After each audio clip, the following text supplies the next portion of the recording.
morning, campers. For those of you who have volunteered as cleanup crew for the recently closed Yankee Peddler Inn, please meet Leanne by the buses. While you're there, be on the lookout for any spooky evidence of Madeline O'Malley, the bride who hanged herself in the inn in the 1800s. You may want to stay away from the basement, where the hotel owners allegedly hid her body.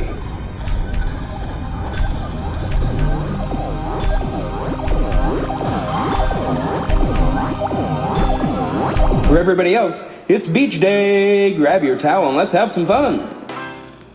Hey everyone! Welcome to Bunk 237, horror movie podcast. I'm Robin. And I'm Tuyet. And today's guest is Jonah Vallez, filmmaker and librarian based in Denver. I decided to try a voice today. I don't know if that works. Jonah, is that okay?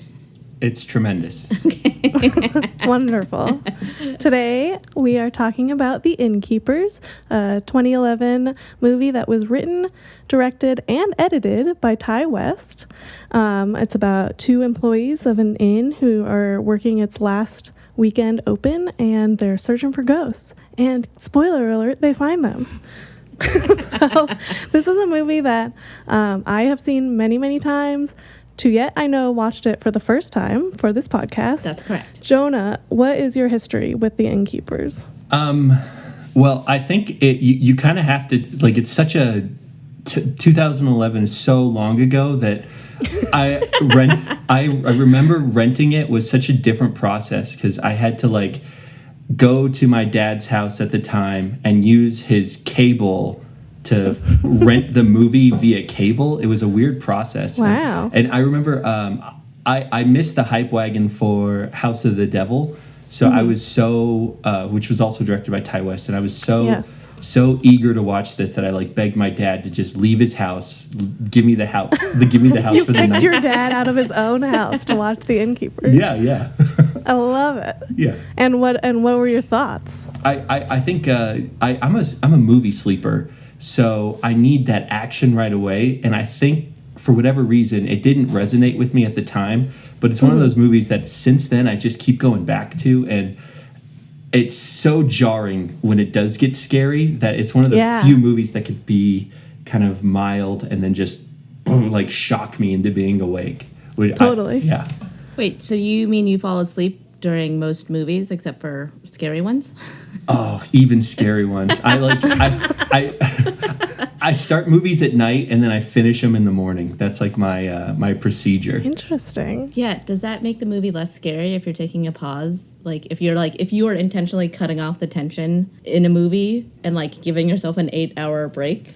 It depends. I think sometimes too I have this magical ability to like catch up on only the exciting scenes. So there are also some movies where like anytime it gets boring, I've slept through it, but when it's exciting, I'm wide awake. So like my version of Jupiter Ascending, it might be 10 times better than yours because probably is. Yeah. I only saw the exciting, but I tend to stay awake. But it's that slow release that's in this movie that I think that really did me in the first time I saw it. But this time, like, I guess it's just the characters. They're those they're like the Goonies type characters. They're so good. That's like one of the reasons I love this movie so much. What was your impression first time seeing it? I had some questions. I really liked it. I thought it had great jump scares. Like I thought so much of the movie was just like and stuff that you know that it's coming, but it's still scary when it comes, you know? Yeah. Because it's like builds that like suspense and that tension, and it's just little things like the piano or like the ghost in the bed. And what I really lived for was the last like 10 seconds of the movie when the camera pans to the hallway and it's like the movie's over. Everything has already happened, you know? Yeah. But that last 10 seconds, I was like so tense because I knew that something was going to happen. I knew they were doing a thing. You don't just like walk down a long hallway into an open doorway at the end of a horror movie for no reason. And so for me, like, I felt like I was like, wow, I just watched like an hour and 44 minutes, I think is how long it is, like an hour and 44 minutes, so that I could get to that last 10 seconds, because that was, for me, just the scariest thing, because it had already built everything up, and I was just like, oh, there's more. Yeah. Yeah. The unfortunate thing is that I watched it on Prime, and there were commercial breaks because that's how it goes. So Yeah. for me, that happened to me. yeah, it too. was like, I think like for me being the first time, I probably should have just like bought it or rented it so I could just watch it without the commercial breaks. Because like I was saying, the tension in a horror movie is so like it really sits on you watching the thing all the way through and like not Right. being distracted by your phone or like the outside world or whatever. And so to sort of watch this movie and then every 20 minutes have a commercial for like Hamilton is really like Right, that is probably very jarring. Yeah, it's really jarring. I love. First of all, I love that there are opening credits. That it's just a long thing of opening credits. But I Yeah. watched the opening credits, and then a commercial started right at the end of them. Yeah, me too. And so I was like, I'm not going to do this. And I went back and rented it, spent money on it. Because I was like, that's too much. I Yeah. can't do that. Yeah. Especially, I think, for this movie, because it's so, in my mind, it's like a super efficient, like extremely tense the entire time movie that I felt like I couldn't allow those breaks to happen. No, yeah, I think that I think that for future things, I can't. We have to have a rule like no commercial breaks or something, you know? Yeah. And it's just like, I wish there was some sort of option in Amazon where it was like maybe just no commercial breaks in like scary movies because it's just like Yeah, it just right? ruins every scary movie. Well, Ty West has said that in his director's cut there are commercial breaks for Hamilton. So, to nerd out a little bit, Yes. there are some tremendous library services like specifically Canopy and Hoopla Digital, and they are services that if your local public library or if you find a library cool enough to let you sign up online, you can rent movies digitally. They're available for like 72 hours, and you could just watch them, no commercial breaks for free.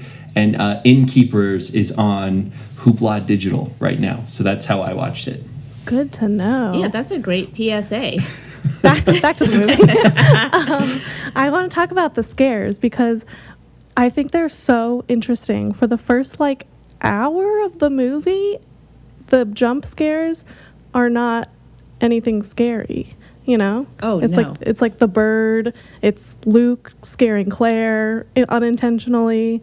I think everything before the piano, right? Yeah. Is just like a real world kind of scare. Yeah, and I noticed that they kind of set it up very early on, like Ty West, I think, in the first scene when he's showing Claire that video, you know, and it's like that's like I've seen that joke before, but I wasn't expecting that. But I think that it sort of set it up as this is what's going to happen throughout the movie. Yeah.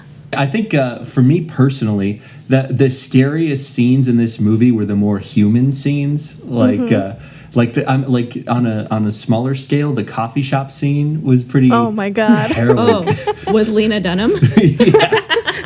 I literally wrote the words Lena Dunham. Huh. Yeah, I wrote Lena Dunham !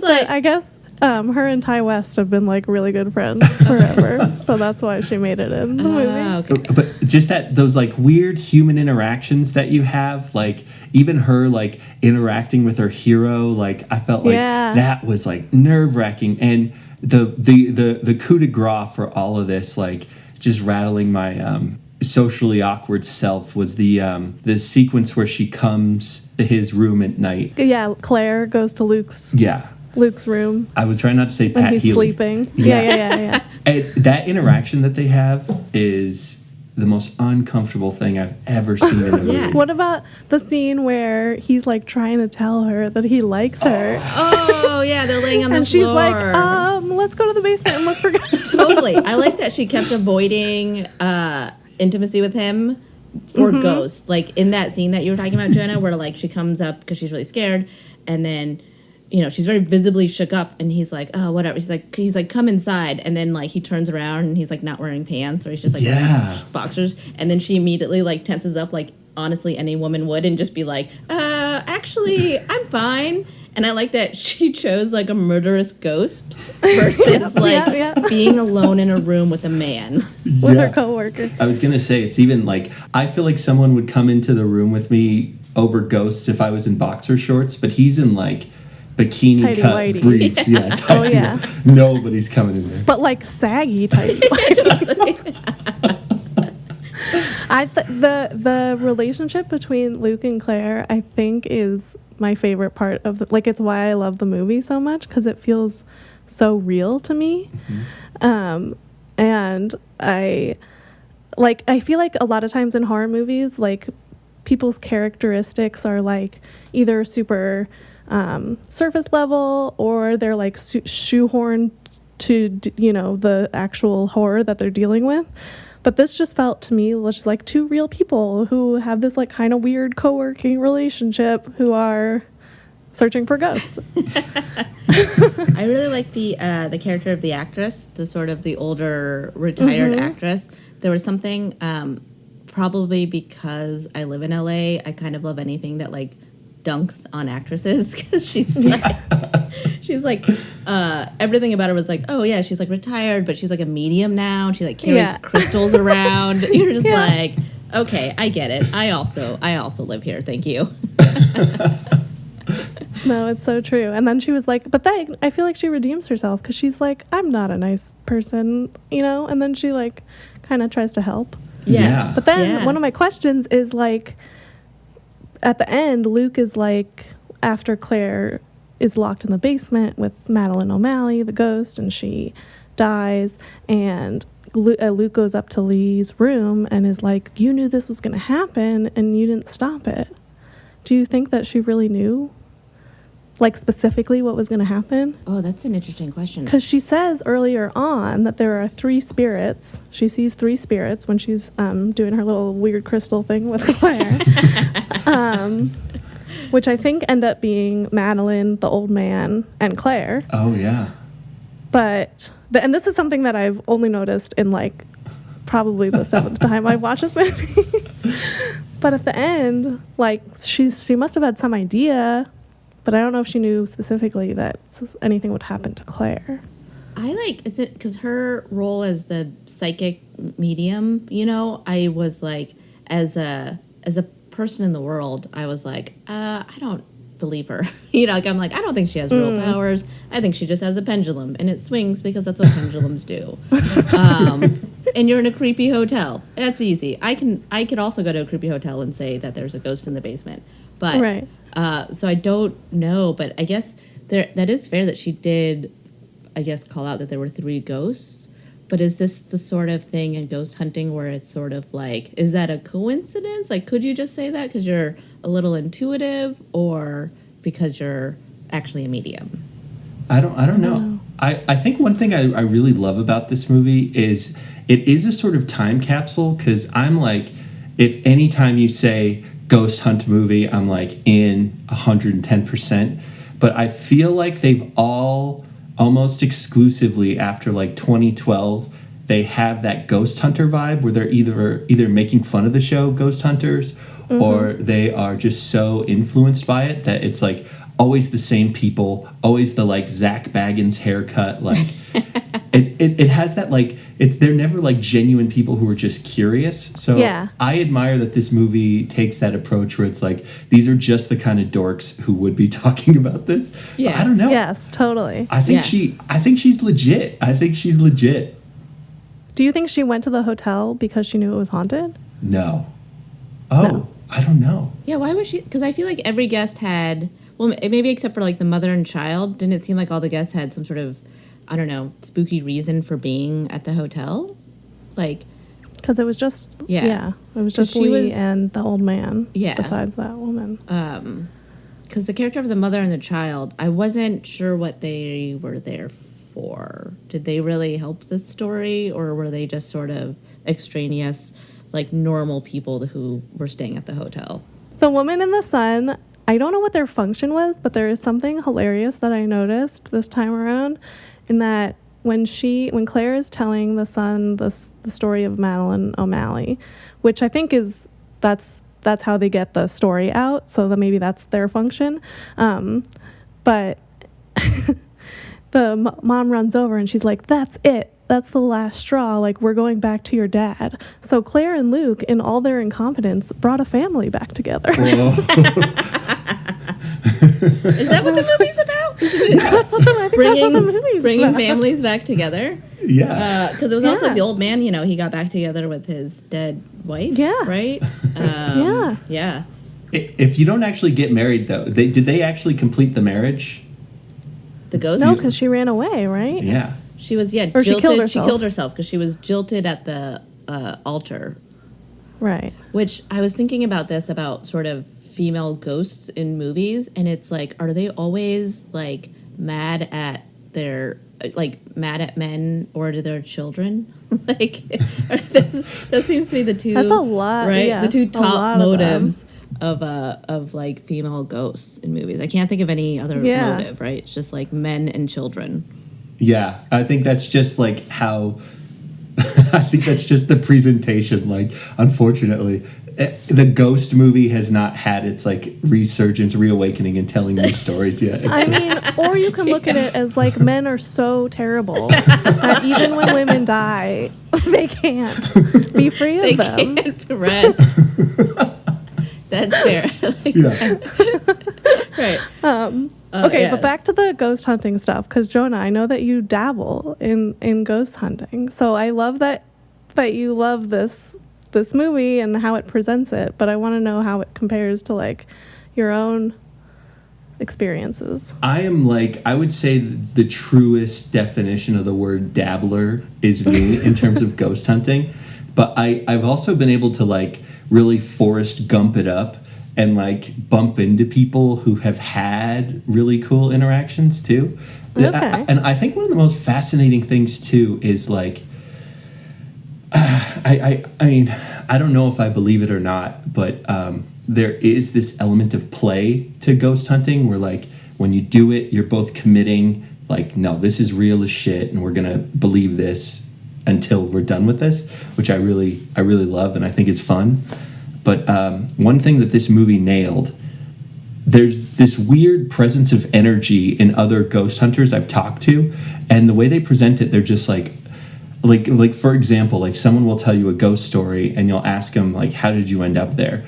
And for the like real believers, they'll say like, oh man, it's just like energy just sucks you in, like bad energy is drawn in. So I think for me, based on my interactions that I've had, I could see how the down and out alcoholic psychic and the mother in crisis are both pulled to this high ghost energy area. Yet another woman disappointed by a man. Yeah, exactly. Is that what the movie's about? No, I really like that, and I really love that estimation of sort of these toxic relationships pulling these like ghostly energies up from the basement. Yeah. Jonah, do you have a cool website with like spinning ghost gifts and like videos? No, I don't. I only because I can't use the internet. That was one of my questions, because the movie takes place in present day from when it came out, which was 2011, but like that website was old, Yeah, right? what is the website they're using? That website looked very like old. 1998. It was like, But like I think it was also like so accurate to what like a website for a ghost that supposedly lives in like a sad like Connecticut I can hotel. see that it would be like a web ring, and you could like click through to other haunted hotels. Totally. But it sets up that's like another brilliant sequence that sets up the end, right? Because with the door Yes. that slant. Yeah, that's like a masterful, like you have to wait for it. Like you're waiting an hour and 45 minutes, but it's gonna pay off. Like, Yeah. It really, there was definitely points in the movie where I was like, I don't know what's going on. Hamilton commercial, ghost scare, Hamilton commercial, other things. And then again, that ending really, I was just like standing up, like, yes, that's what I'm here for. I am here for those 10 seconds. That's amazing. Also, like, so what you were saying about ghost hunting and believing it while you're in it is so interesting, because Luke's character the whole time is like sort of playing along until it gets too real, and then he bails and is like, I made it all up. I didn't have any other interactions, you know? Like, Yeah. it was all sort of a game until it wasn't. I know. I think that's like more of the tragedy of this story. Like it's fun to like, I don't know. It's sad that this is like such a tragic movie, but it's still so much fun. Like, which horror should be. Horror should always make you feel bad, I think. Totally. But Right. It should make you feel bad. Yeah, another theme of the movie, believe women when they say that there are ghosts in the basement.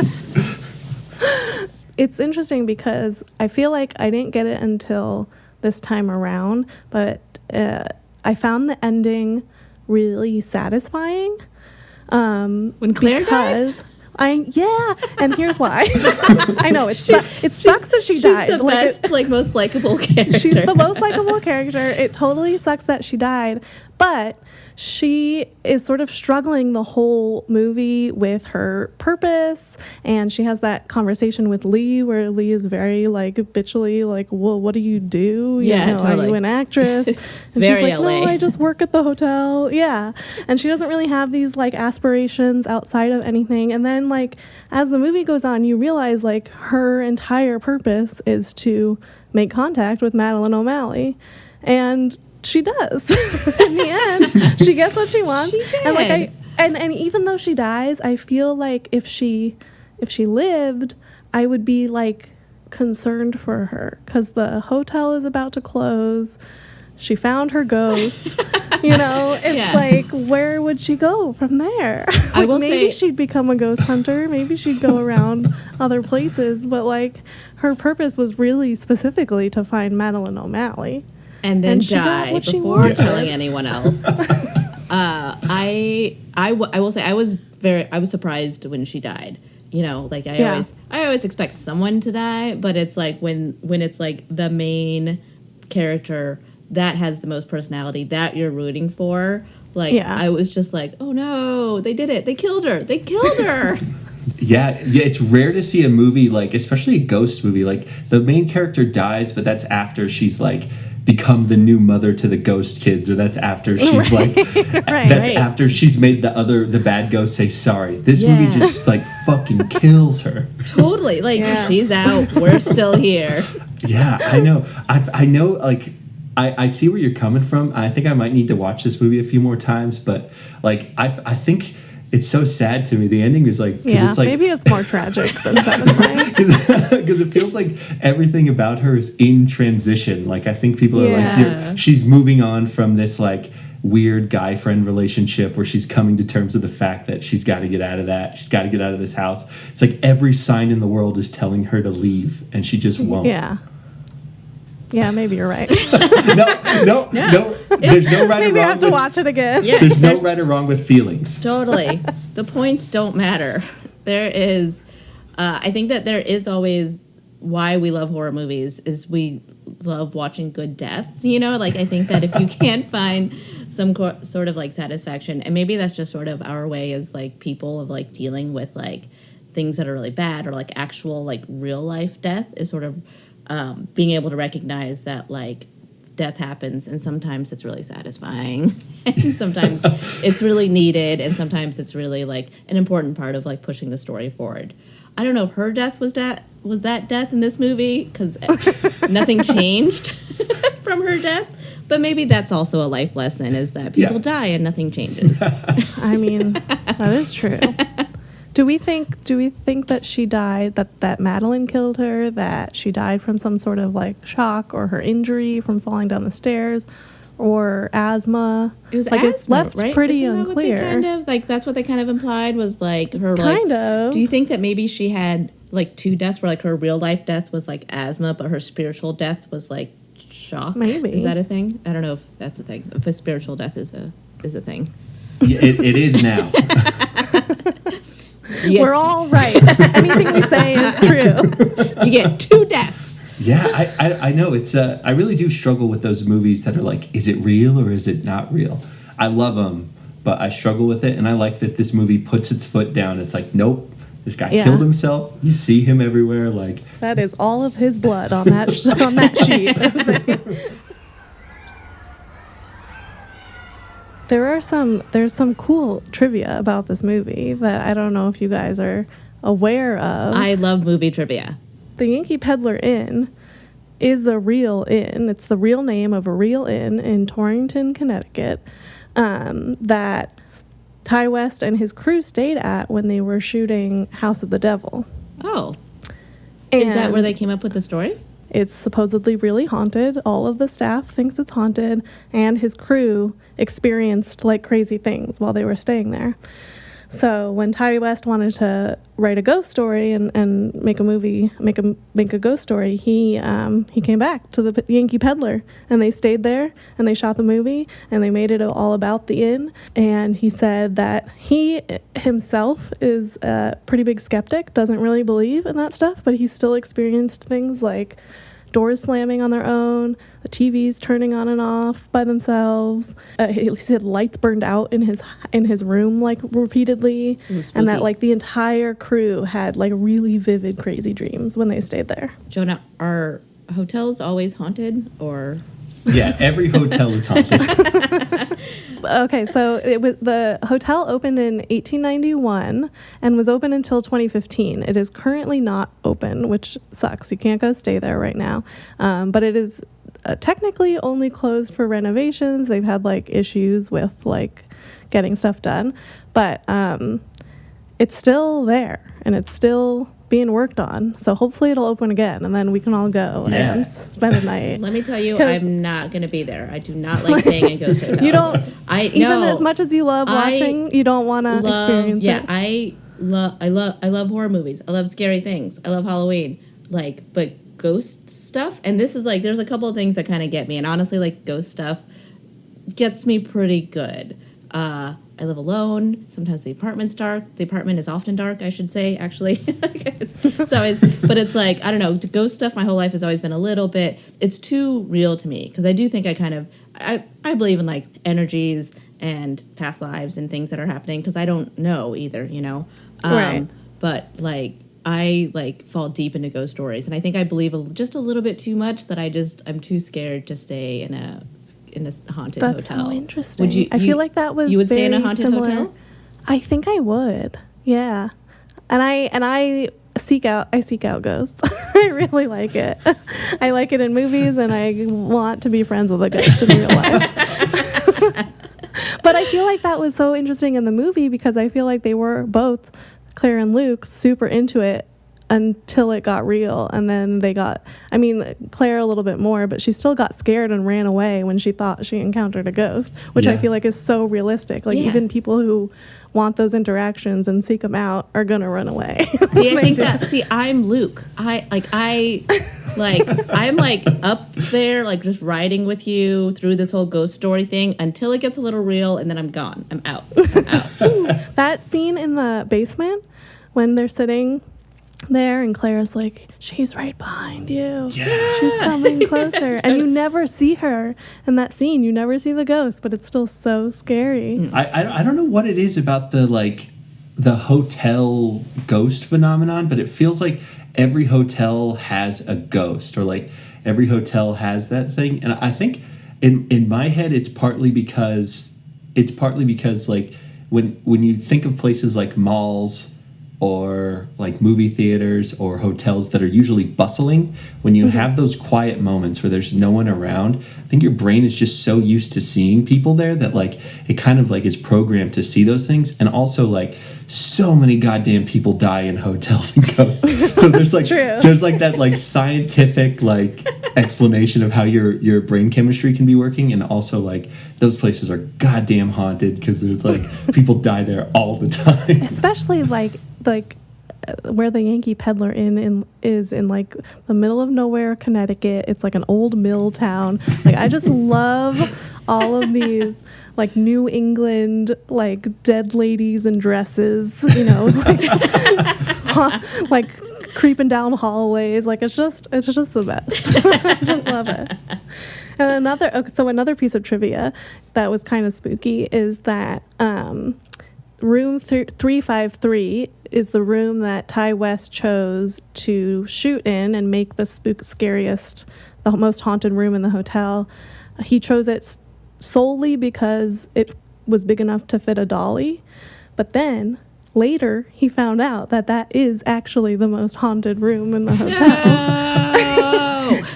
And it's supposedly haunted by Alice Conley, who was one of the original owners. She and her husband owned the hotel in the 1890s. Alice Conley have a scary story, or what is the? Do you know what the actual ghost stories are? I don't know what the story of their death is, but supposedly her and her husband died in the hotel and haunt the hallways. And Alice Conley haunts room 353.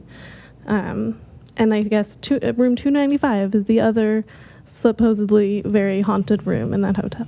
You need to have some great chemistry to like haunt a place with someone else. Like commitment is one thing, but to like say no, we're for all eternity we're gonna be creeping around this place, that's love. Well, I think it was like her and her husband's like life project. They put all of their money into this hotel. It was going to be like the center of this sort of tiny little metropolis in Connecticut.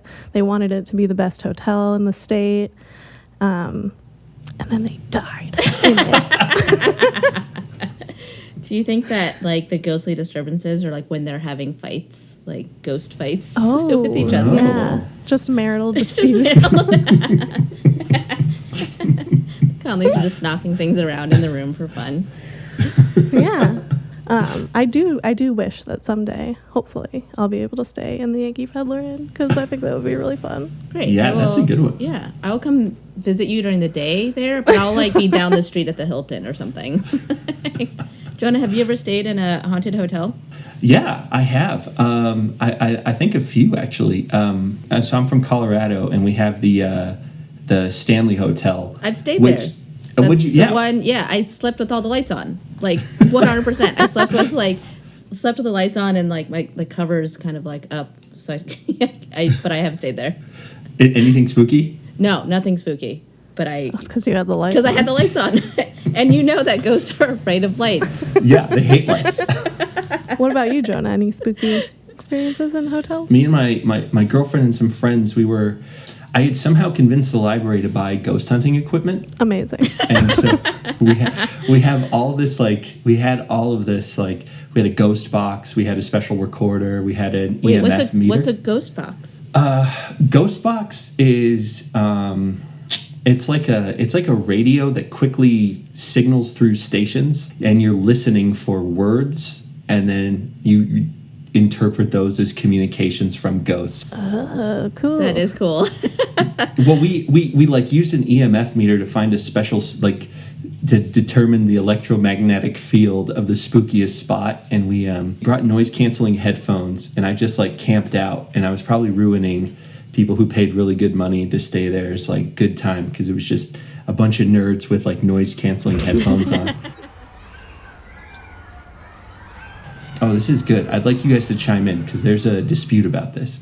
So I just had the headphones on and I was just saying whatever I heard. And then I took my headphones off and I looked at my girlfriend and she was like, "Could you hear me?" And I said, "No, why?" She was like, "You were responding to me." And I was like, what? So she asked me what my name was and I said John. She asked me where I was and I said outside seething. And I said some other stuff, like I kept responding to her, and we were like all blown away for like a minute because it was like a haunted house movie. Like we had how our power surged and a light bulb almost burst as we went through this hallway. Did you know the words that you were saying while you were saying them? I mean, I knew they were words, so it wasn't like I was like, "Oh, I feel this thing." It was more like, "Oh, I heard I think it sounds like John." Okay. But we had a dispute, and I'd love your opinions. Yeah. If I have the ghost box and I am saying what the ghost box tells me, am I the medium or is the person asking me questions the medium? You're the medium, right? Right? Yeah, you're the medium. Isn't the person... I think it's like in the name. You are like no, you're the intermediate. medium. Yeah, you're the intermediate person. No, yeah, your girlfriend is not a medium. Yeah. Please let her know that we said. But I will also say it was a team effort. It's a team effort. If you were just saying the words and she wasn't asking you questions that you were responding to, it would be creepy, but it wouldn't be as creepy. Right. I'm going to leave this part of the podcast out when I show it.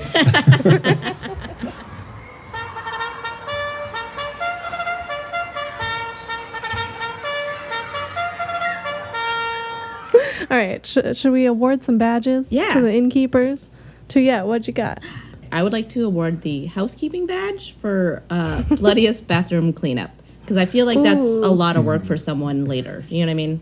It's totally true. And it was the last weekend. It was supposed to be open. Could you imagine having to deal with that mess? Whoever just bought it, like, is going to come in and it's like, is this what I paid for? So true. You signed it before the last weekend. Jonah, your badge. Or badges. Whatever you got. I'm gonna give. What is that? I'm gonna give Claire the double back award because man, I've there for a few times where you're like, you need to get out of here, but this is one where it's like, you just had 3 chances to get out of here, like it. So I give her that one. Yeah, that's good. That's very good. Anything else? I would like to recommend a permanent badge. Sure. The Pat Healy Friend Zone badge, the Pat Healy Memorial Friend Zone badge. Because the memorial. there's never been a more accurate depiction of the friend zone dynamic than this movie. And it's so true. She just completely ignores any sign from him. It's Totally. just perfect. It's perfect. Blocking it out. I want to give a House of Intuition badge to the actress for being the most LA person in Connecticut. Yeah. Yes. I mean, that's probably where she flew in from for her convention. I would also say I want to give Pat Healy the Goofball Island hair badge because that hairstyle is like it's a real like Tintin. It's like a mohawk of what hair he has, but just in the center of his head. Yeah. Yeah, it's fantastic. It's the hair razor badge. I love that. I'm going to give this movie the old-fashioned East Coast Ghost badge because Madeline O'Malley is just a quintessential sad lady in a dress, you know? Yeah, she is. She is. Haunting a hotel. It doesn't get more better than that. I love how pervasive sad lady in dresses are in horror movies. Just sad ladies in dresses. I would watch the shit out of a movie called Sad Lady Dress. If it was like one of those Amazon horror movies, I would watch that. An anthology series. I also want to give this movie the maybe Robin's favorite horror movie badge. Wow. Like I really love it. That is a badge. I just really is the first love it episode. so much. I know, but I also suggested the movie. I don't know if it's my favorite of all time, but it is up there. It's just different, even though it's such a classic tale. Would this be the movie that if someone's like I like horror, you say, oh, have you seen The Innkeepers? Is this like your go-to? It's one of them. Yeah. I think so. Especially, I think it's also a good in point for people who want to try out some horror, but aren't super nerds about it because it's very simple. It's very classic. It's not like overly complicated or anything. And it's just really good. Robin, I think that's an interesting note that this would be as a light step into horror because it has like an incredibly bloody death scene with like,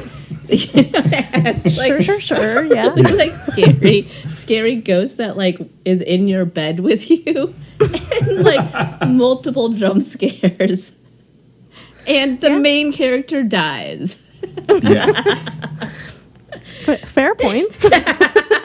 So, like, you're like, if you want to try horror and if you want to just be real, just pushed into it. Sometimes you gotta jump into the deep end. That's fair. That's true, though. Because I think that if you can survive this watching, you can definitely graduate to other bloodier, scarier things. Yeah. Is this just me doing wishful thinking? But the male ghost is completely nude, right? Oh, yeah. No, those are some, yep. This is deep end because like he didn't have like it's not like a ghost in a bathrobe. It's like No, he is super nude. They skillfully shift the flashlight up to only focus on his top half, but you get a quick glimpse of some stuff, which might be the scariest moment in the whole. Just kidding. Bodies are normal. Yeah, yeah. that would be the best time to put a Hamilton ad. Just the star Yeah. over his bottom, over his genitals. This is ours. Like, and a quick word from our sponsors, Hamilton. Jonah, do you have anything you want to plug before we head out? Yes, I would love to. I want to plug a really awesome horror movie that I helped out on that's coming out, I believe, in October, maybe November. It's a Blumhouse flick called The Vigil. It's a Jewish horror film. It's incredible. Right up my alley. Yeah. Tell me everything you can tell me about it. It's about a guy who's just left the Hasidic community and he's brought in as a shomer. He's warned and there's spirits and it's spooky. It's like a ghost movie with a shomer fighting a demon. It's really cool. Really, really, really awesome.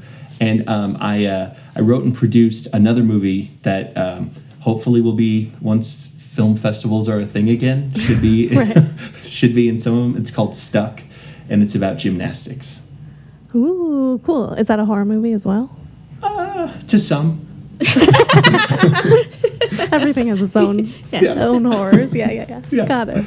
That's awesome. That's great. Well, thank That's you. great. Yeah, thank you. Looking forward to watching both of these movies. Oh, I hope you do. Bunk 237, a horror movie podcast, stars Tuyet and Robin Zlotnick as the final girls of Bunk 237, and Chris Charpentier as camp director Chris. The show is produced by me, Shane Segura. Our theme song is written and performed by Dan Zlotnick, and our outro music is written and performed by Talene Khalid. You can rate and review us on Apple Podcasts, and it may be featured on an upcoming episode. Have a suggestion for a movie? Then follow us on Instagram at Bunk237pod and Twitter at Bunk237.